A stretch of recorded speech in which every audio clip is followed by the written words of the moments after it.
These days, the vampire appears to be receiving all the roles in Hollywood in what is starting to feel like a very inclusive industry, have you noticed? In recent times, where are the exceptional werewolf movies that we can sink our teeth into?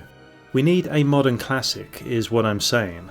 The 80s was such an experimental time for those spine-chilling films and certainly felt like the golden age for horror looking back. So let's talk about the iconic werewolf films that defined this subgenre from the 80s onwards, as well as the noticeable decline in the portrayal of lycanthropy in modern horror pictures.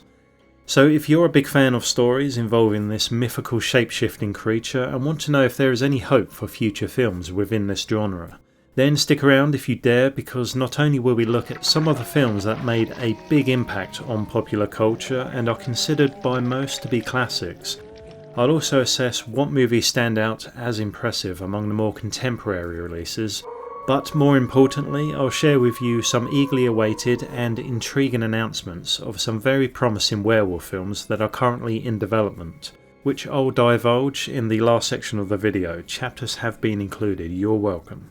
Remember the good old days when a werewolf film was inherently about subjecting you to that stomach-clenching sensation of pure dread?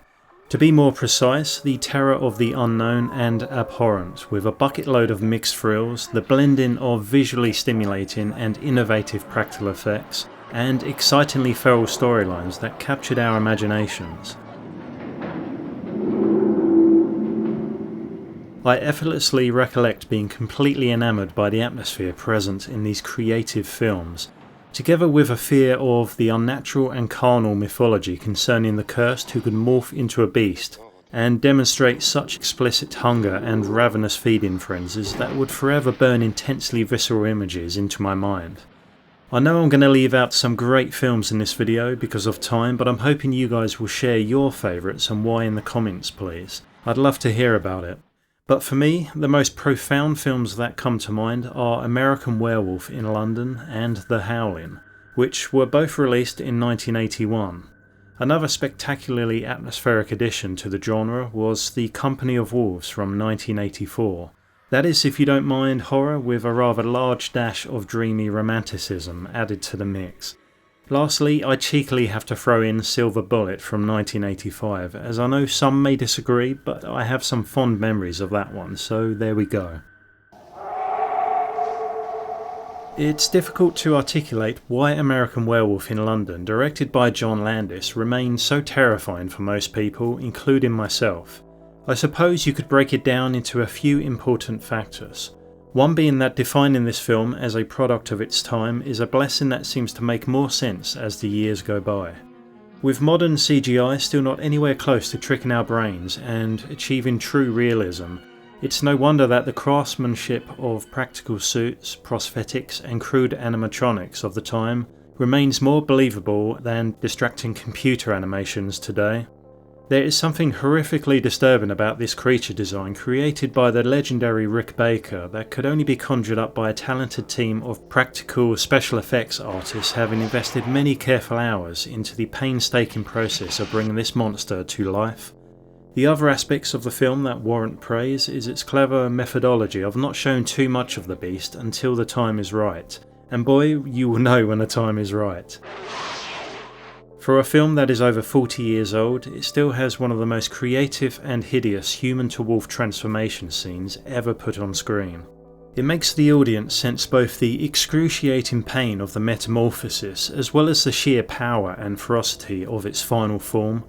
Lastly, it delivers one of the most shockingly intense introductions to a horror film that I can remember, when the two eager and carefree American backpackers naively stumble into a local pub aptly named the Slaughtered Lamb, whose residents clearly do not welcome outsiders. The tension created from this intrusion is so palpable it forces you to hold your breath.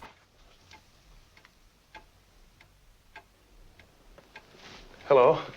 Even if it is a classic horror trope where the outsiders enter a very insular town that doesn't want them, then being vaguely warned of some mortal danger but never told anything specific about it and so forth, what this scene does so damn well is almost completely fool us into believing that this is a real place and the people are very much an actual part of it. Their attitudes towards the newcomers are displayed so authentically, as is their dread and conviction of a supernatural element that appears to be keeping them all locked up in this pub for the night.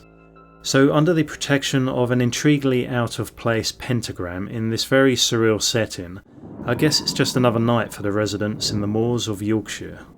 Once told to be on their way with some less than helpful advice, the film quickly sinks into unsettling tones of unease and panic for the audience, as the two hikers ignore the villagers' advice and begin to unknowingly stray from the path, heading deeper into the moors. What unfolds next within this wide open area shrouded by pitch black is maybe some of the most hair-raising howls ever created for a lycanthrope on film. The blood-curdling effect it has on me, I believe, is because of its similarity to existing predators in nature, but with just a subtle and disturbing enough change to evoke an ancient and instinctual fear within us, overriding all other thoughts.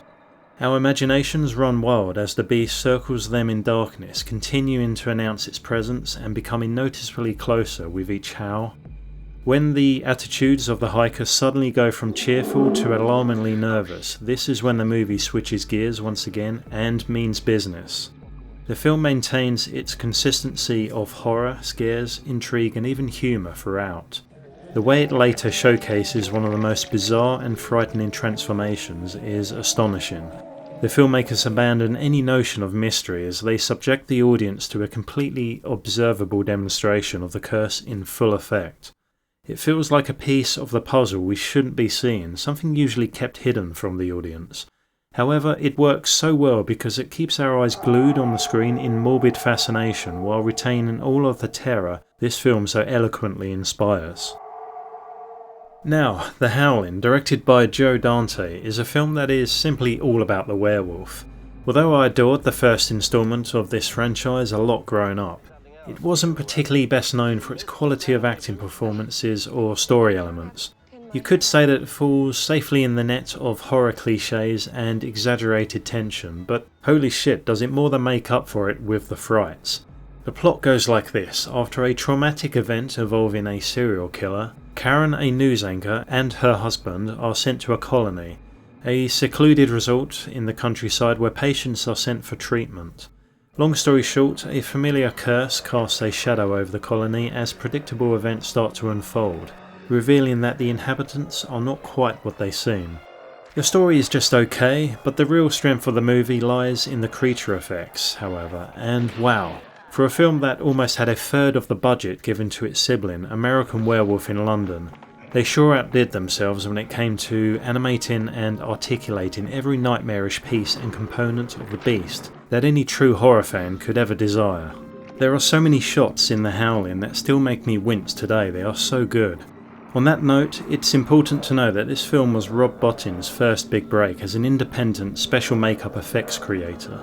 Before working on this film, he had parted ways with his mentor Rick Baker, who was responsible for the creature effects in American Werewolf in London just 5 months later. Rob was tasked with creating a similar transformation from human to wolf in The Howling, and as we can see, it has all the trappings and characteristics on display here that we can easily recognise from his other contributions, such as The Thing, Legend, Total Recall, Robocop and even Seven. If you haven't seen The Howling, then you may still recognise the slender and agile designs of the lycanthropes here. I am sure they have inspired so many recent interpretations of this mythical creature across many different films. Silver Bullet is a film with beautiful intentions, integrity and a wonderful Spielbergian small-town vibe to it.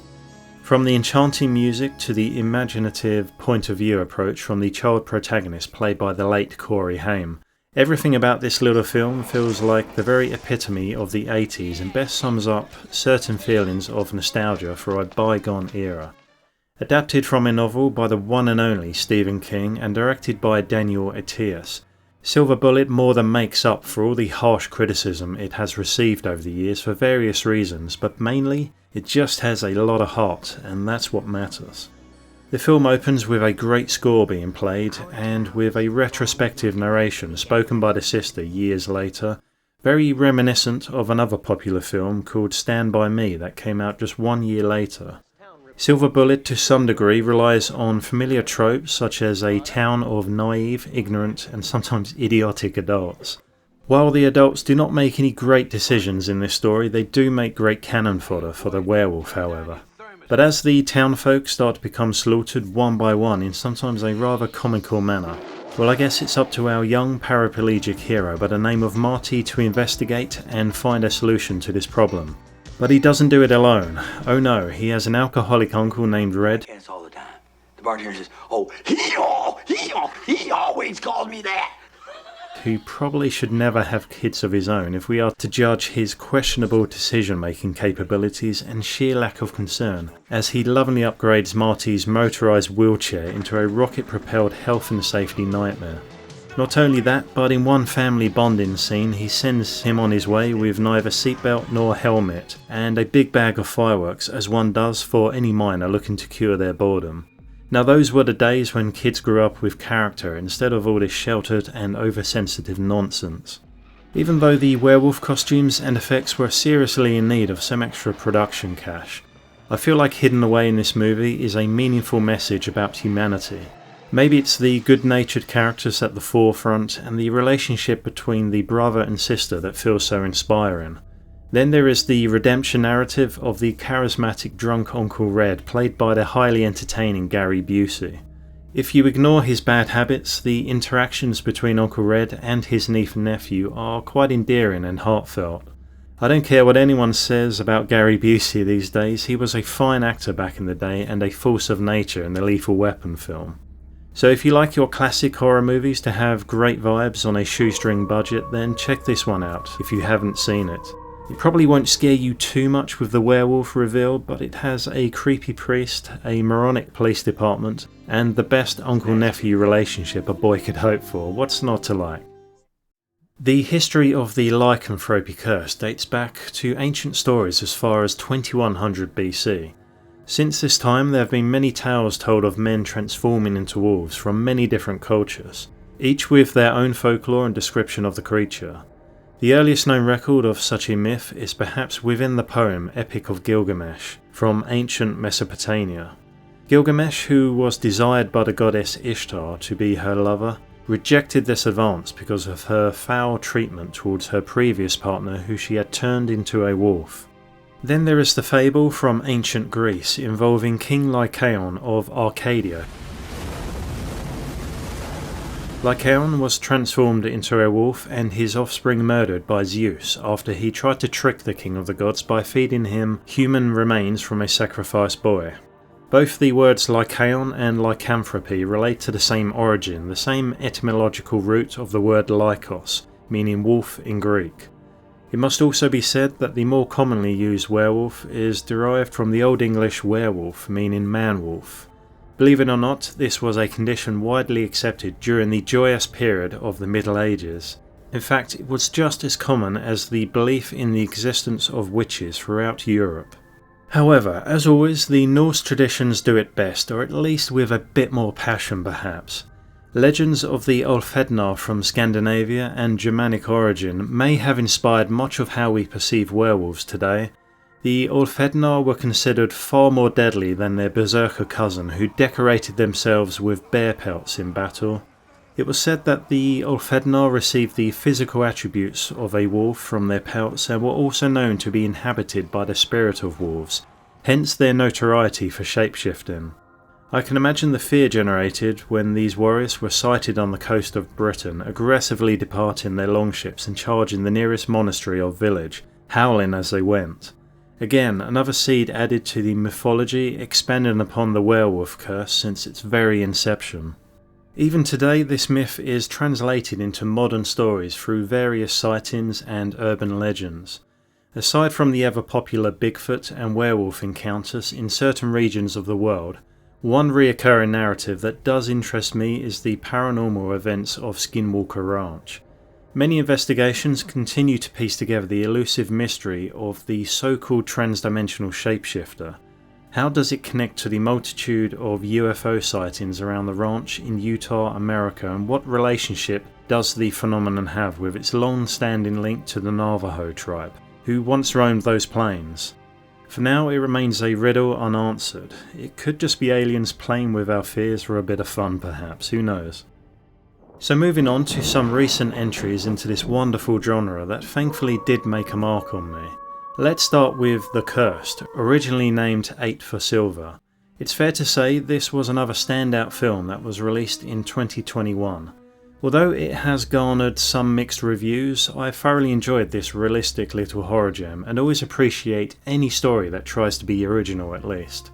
Set in 19th century France about a pathologist played by Boyd Holbrook who is sent to a small village to investigate some mysterious going-ons that have plagued a baron's family after their rather insidious encounter with a tribe of gypsies. The pathologist's job is to remedy the situation but soon finds a much more disturbing set of events to unpack. Kelly Reilly also stars in the film and I have to say all the performances are striking.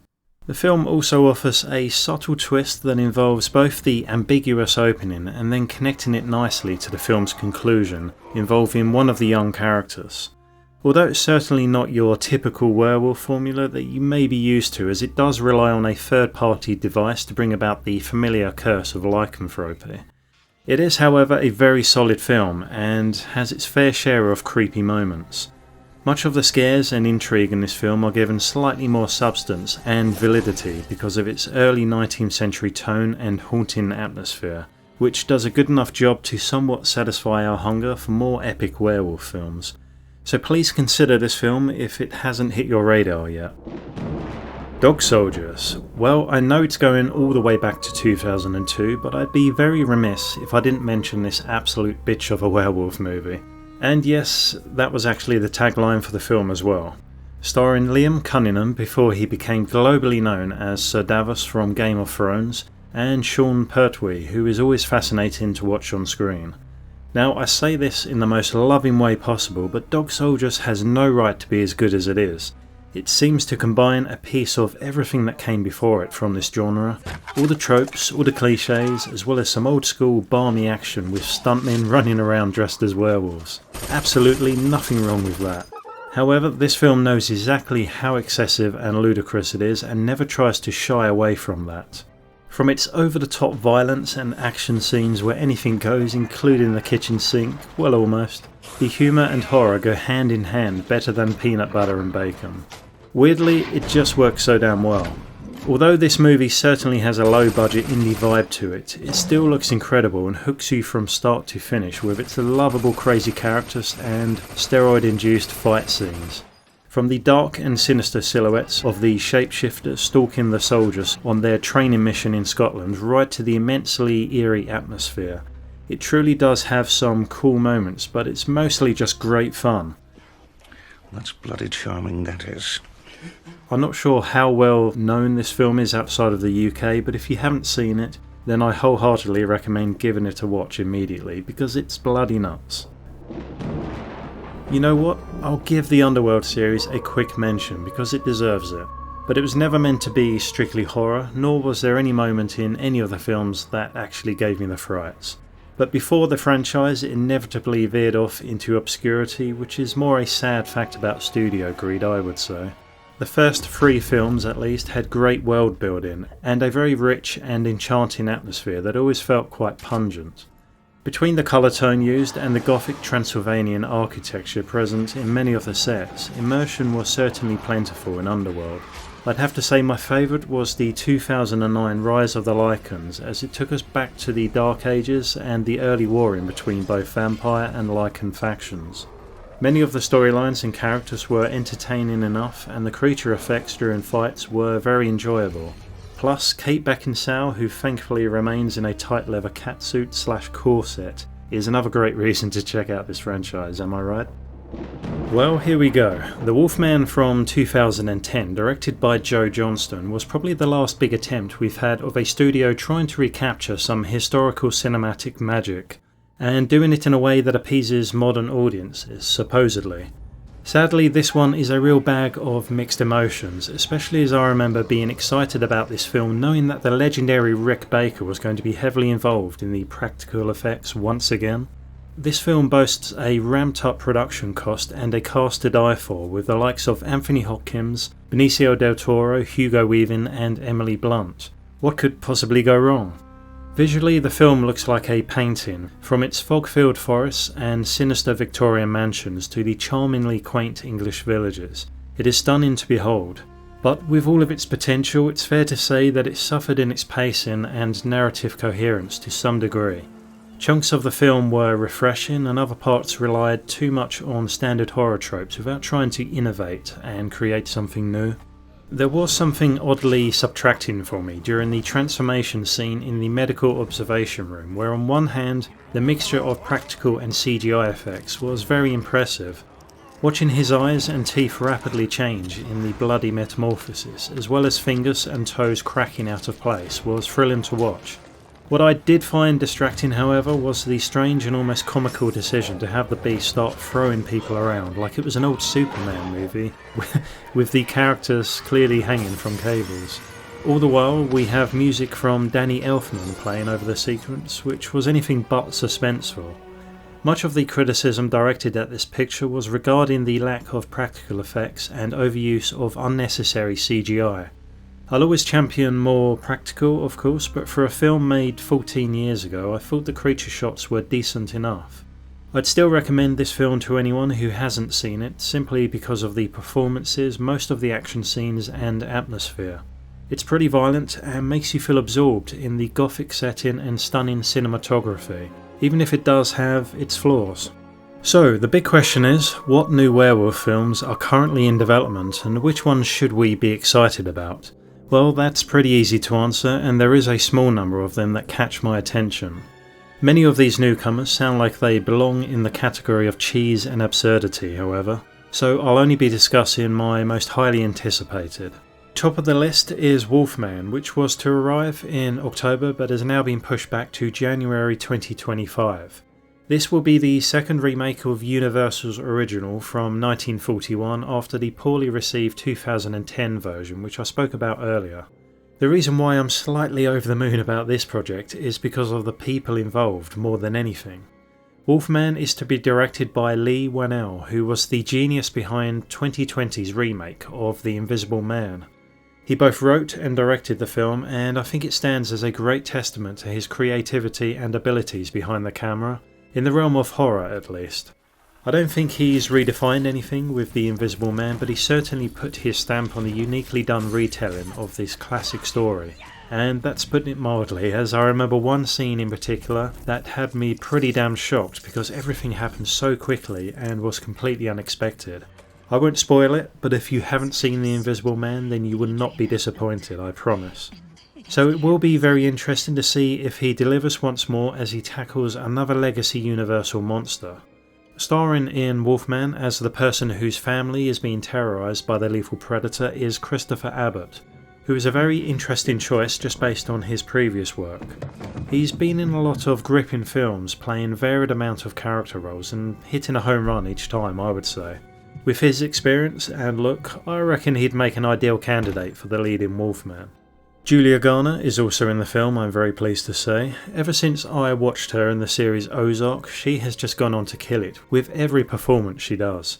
So we have a phenomenal cast and a director who has already proven he can knock it out of the park with suspense and story. Sadly, nothing more is known about the plot, and it may be a while before we get a trailer. I'd imagine being a Blumhouse production, and with the writers and director involved in this project, it may be a vast deviation from the previous versions of this film, which is probably a good thing, to be honest. We don't even know what date the movie takes place and whether they are going for a period piece or adapting the story to a modern day interpretation perhaps. Initially Ryan Gosling was lined up to play the lead, but eventually pulled out and is now serving as one of the producers, working alongside Jason Blum and crew. So fingers crossed, we may have ourselves a very sophisticated and mature werewolf film to look forward to next January, and I'll be sure to keep you posted on that one. Another worthy mention is a film called What Remains of Us, starring Kit Harington. Since Game of Thrones, Kit has been involved with several projects, some of which were quite remarkable. Gunpowder was a particularly well done miniseries, and he has proven himself to be a quality actor as the years have gone by. The reason I'm excited about What Remains of Us is because what little we do know about the film so far just sounds very intriguing. We have a director by the name of Alexander J. Farrell, who interestingly has only made documentaries before this film. So I do wonder what kind of approach he will take with his first feature film, and a horror picture at that. Will it be a fresh take on the genre by somebody with a different experience behind the camera? There is some intrigue to that mystery. Besides, I'll take that over another formulaic and by the numbers James Wan film, thank you very much. Nothing wrong with James Wan, but a bit of variation is always appreciated. Well, all we know of the synopsis is that Harrington plays a father living with his family in a small house in the English countryside in 1965, who transforms into a werewolf during full moons. A 10-year-old girl begins to question her unusual life in her family's fortified compound, but when the monster escapes, she must confront the realities of what her father is and make the decision her mother never could. Well, the premise sounds simple enough, but what attracts me is the small scale and isolated setting of the film that potentially has a more narrow focus on fewer characters. It pretty much describes a compound of some sort that is most likely close to a village in the country, with a small number of residents nearby. Perfect for things to go wrong and perfect for scares in the dark in a remote forest and farmlands that surround an unassuming local population. No release date has been announced as of yet, but we can probably expect it to be early 2025 for this one also. I'll keep you posted, of course. Next up is the American Werewolf in London remake, believe it or not. Yes, another remake, I hear you all shout with joyous enthusiasm, but there are a couple of interesting or possibly funny points to cover with this new film, I might add. I'll just say right off the bat that we know hardly anything regarding this remake so far, including the cast and release dates, but we might assume that the plot will share qualities of the original given the title. The one thing we do know is that Max Landis will be writing and directing it. Max is the son of John Landis, who directed the original. What gave me a chuckle were John's recent comments in an interview on his son's involvement in the remake, and in particular his brutal honesty, which was quite refreshing to hear. He said, "Truthfully, I've not seen the script. I advised him not to do it. I think he's putting himself in a bad position. My son is brilliant, he really is, and he wants to do it. So what am I going to say, no? I know it won't be as bad as American Werewolf in Paris, which was shit. So I don't know, he's a great writer, he's been writing since he was 7.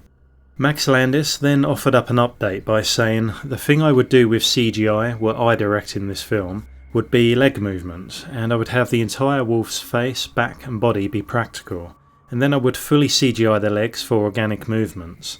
If you remake American Werewolf and the transformation scene isn't practical, then you fucked up." Adding, "We'll see if I can do it, we'll see if I can pull it off, we'll see if they even make it. My goal is I feel like all the best remakes focus on one thing in the original, take a lot of images of the original and then remix that really tightly.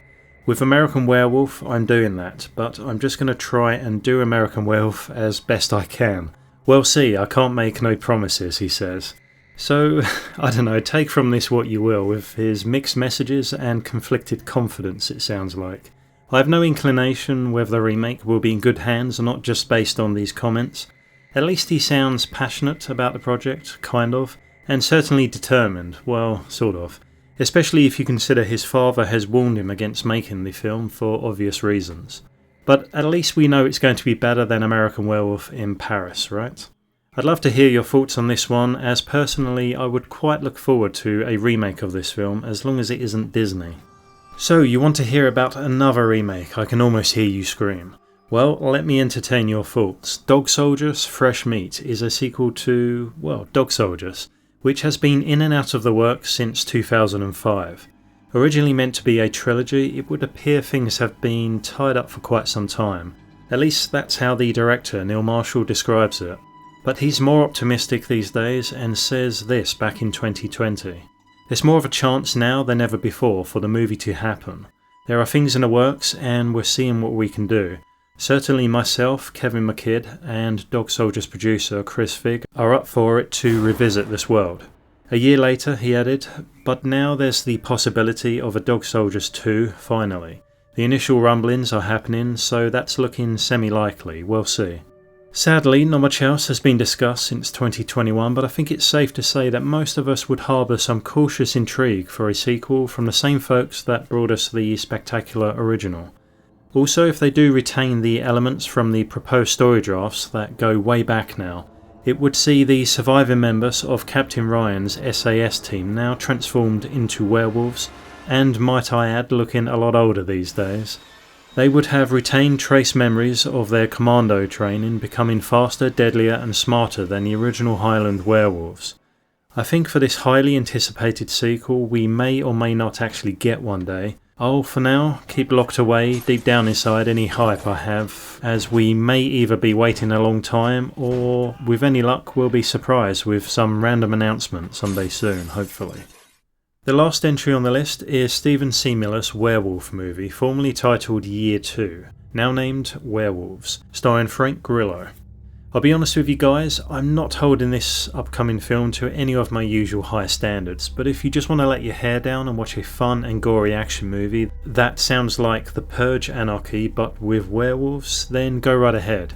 The director hasn't got any big hits in his catalogue of films, and Frank Grillo is the only name here that has star power that could elevate this film even if it did have a bad script, but maybe I'm just missing the point here.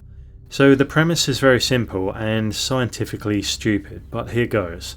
A supermoon event caused a latent gene to turn everybody exposed to the moonlight into a werewolf for one night only. Millions died, and now the supermoon is back. Awesome. I think the film sort of speaks for itself and doesn't need me to break it down any further for you. It sounds like a story of cat and mouse with aspects of fortified home defence elements that could solely rely on werewolf designs and fight scenes to keep the audience engaged rather than anything else, it seems. But I thought the images looked thrilling enough, and therefore you might like to know that Year 2, or Werewolves, is now in its final post-production stages, which likely means we'll be seeing it released sometime this year. So there we have it, a few interesting projects in the works, and a smattering of reasons to reignite that dormant passion for lycanthropy hidden away inside of us. The reason why we are bombarded with vampire stories over the expression and ideas of lycanthropy in film still eludes me somewhat, but if I had to guess, it may just be because the vampire creature can so easily be related to romanticism in movies, as well as still yielding great capacity to scare audiences, especially if we are to consider the potential of Robert Eggers' upcoming Nosferatu remake, which I've spoken about in a few other videos. Sadly, I think most filmmakers still regard any further editions of werewolf films as merely bestial undertakings, void of purpose and therefore a risky business to put time, effort and money into. Unfortunately, if you were to Google werewolf films these days, you would find an ocean of crappy and generic looking titles, and too many of them to count, which doesn't help the matter. It's almost like this particular subgenre has spiralled out of control into some deep rotting abyss. Thankfully, some of the upcoming films I mentioned earlier may prove to be contradictions in this way of thinking and might rattle some cages in Hollywood to step up their game perhaps. Hopefully, with some of these new remakes on the way, they'll be up to standard and could see us nicely into a werewolf cinematic renaissance, so to speak. I wouldn't mind a revival of ideas, imagination and creativity from the golden age of horror that was very much present in the 80s. If some of those films look a bit clunky compared to today's technology, they still remain inspirational if nothing else. So please let me know in the comments if you feel I missed any classic films that you think are worth a mention, or are there any werewolf movies on the way that you believe have promise. Either way, thanks very much for watching, and let's keep our fingers crossed for the best in this genre. We deserve it. Stay well folks, and stay entertained. See you next time.